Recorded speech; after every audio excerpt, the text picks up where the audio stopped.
Good morning, fourth grade. Today we are going to read 2 chapters again. We are ready for chapter 7 of the last holiday concert. This chapter is titled The Voice of the People. Hart sat still, hands folded in front of him, but his eyes darted around the music room looking for clues, watching for danger, trying to see what was coming next. The room was silent. Mr. Minyard had been reading at his desk for almost 4 minutes. Hart studied the back of the man's head, looking for anger in his neck and shoulders, examining the way he held his magazine. If another storm was coming, Hart wanted to see it in time to duck for cover. Hart didn't trust the quiet. Mr. Minyard was a funnel cloud. Any second now he might whip around and start ripping things apart. Hart wasn't about to put himself in the path of another tornado. Yesterday's direct hit had been plenty. Off to his right, Hart heard a trickle of whispers. What are we supposed to do? I don't know. I guess just sit here. Is he serious? I think so. He said we can do anything we want, so can we? I don't know now. Be quiet. It got quiet again, but silent children are like a rising river. Sooner or later, the water spills over the banks. More whispers. They grew louder, and then the low talking came. Still, Mr. Minyard sat and read his magazine. He wanted to leap from his chair.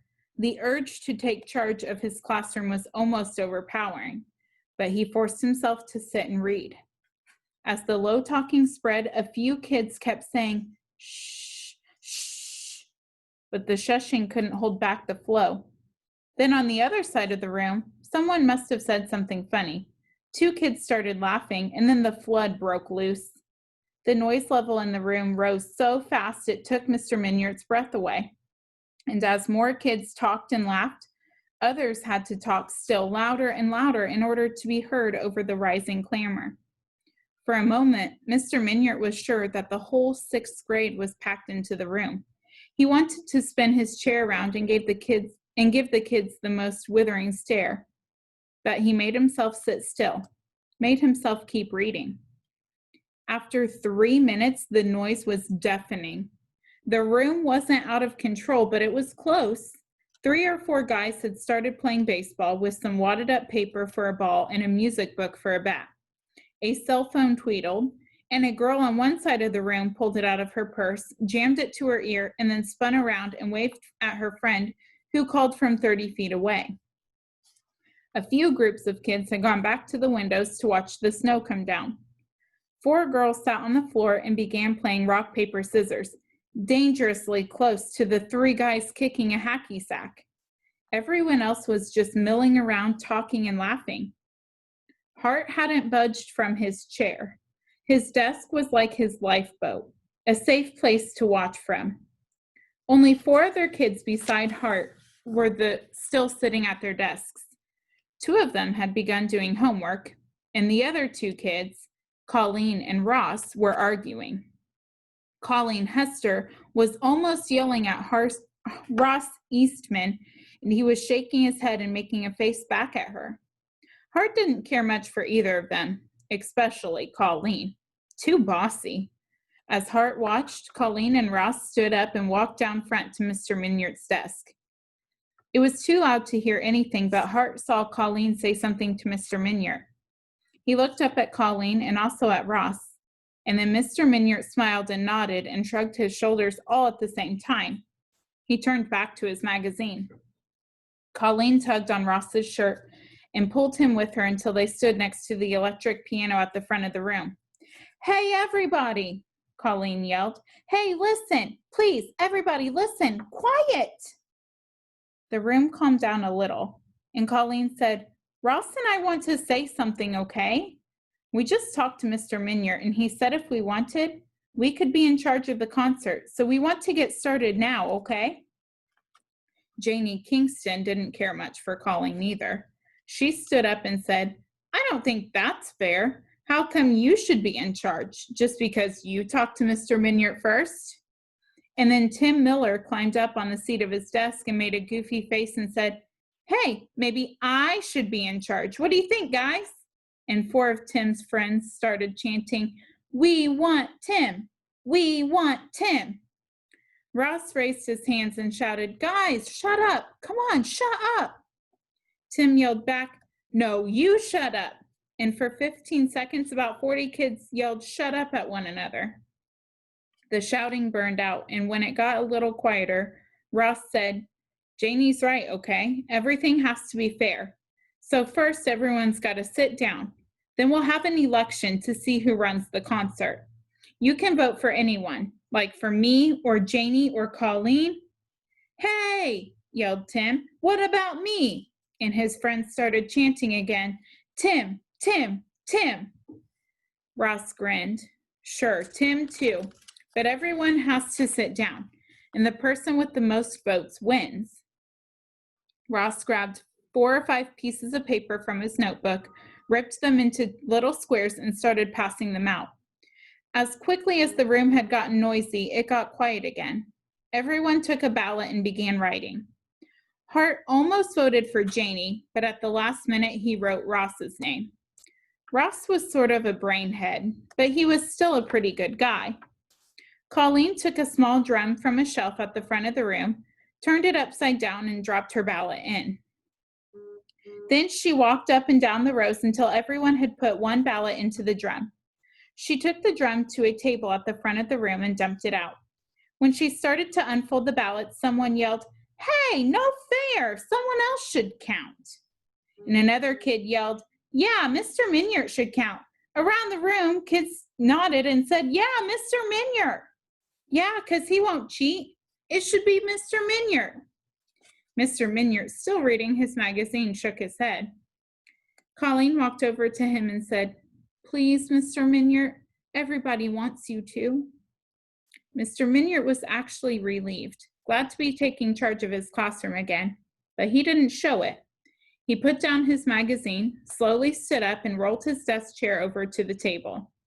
He sat down in front of the heap of ballots and began unfolding each one, sorting the different names into separate piles. The only sound in the room was the crinkling paper. When the last ballot was unfolded and sorted, Mr. Minyard began counting. He counted the ballots in the first pile, and then counted them a second time. Then he pulled a pad of Post-it notes out of his pocket, wrote down a number, peeled off the note, and stuck it onto the pile. Then he started counting the second pile. There were almost 75 ballots, so it took him about 10 minutes to count them all. When he was done, Mr. Minyard looked at the numbers he'd written on each pile of the ballots. Then he picked up what looked like the biggest stack and counted them again. Then he counted the other big stack. Mr. Minyard stood up. He took a deep breath and let it out slowly. He looked around the room, enjoying the silence, enjoying how completely he had everyone's attention. Speaking slowly, he said, "First, I want to thank those few students who voted for me. It was a kind thought, but your votes were wasted. I've already told you that between now and Christmas vacation, I will be in this room only as an observer. Therefore, it is now my duty to announce the results of this free and fair election. The new chorus director for this year's holiday concert is none other than our very own Hart Evans." Chapter 8, Director.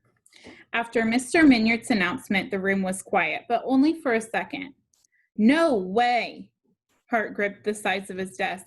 He shook his head and looked around the room. "No way! I'm not going to be the chorus director. I wasn't even in this election. No way!" Colleen jumped to her feet and said, "I can be the director, okay? I know I can do it, and I'll do a good job at it too." Mr. Minyard said, "Colleen, please sit down." Then turning to Hart, he said, "You already are the new director.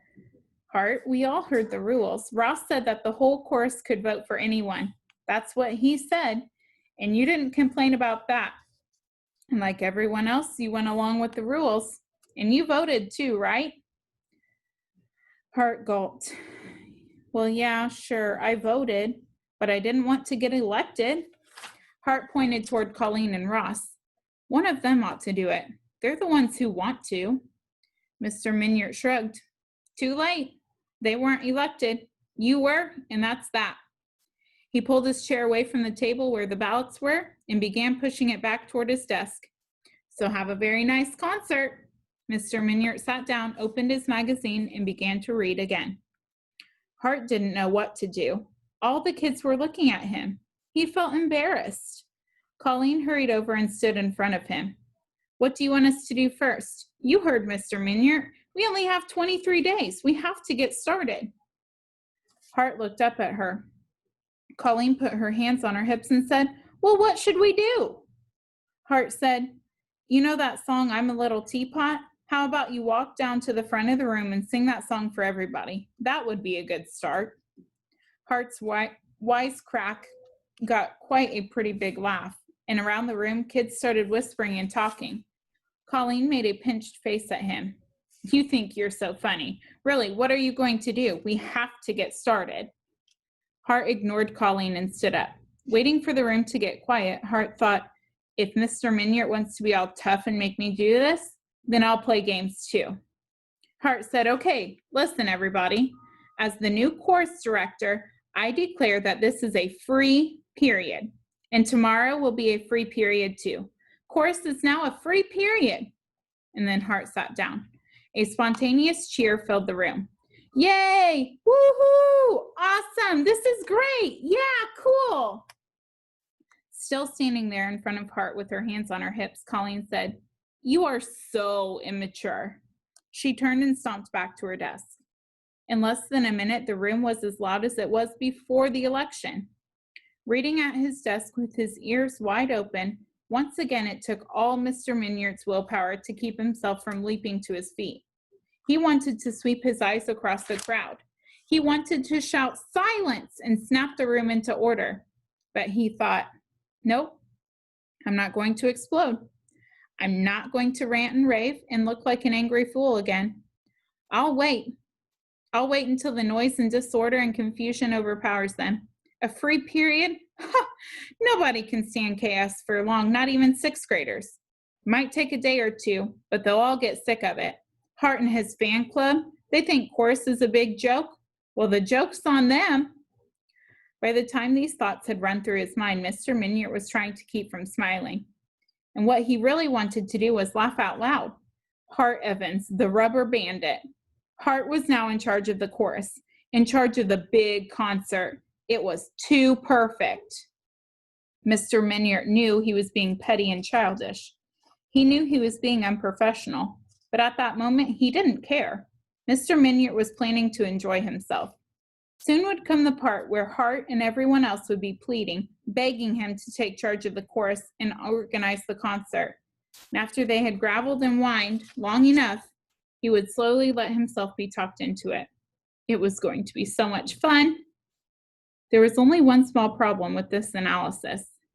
Mr. Minyard did not know Hart Evans as well as he thought he did. In fact, none of them knew Hart Evans as well as they thought they did, including Hart Evans himself.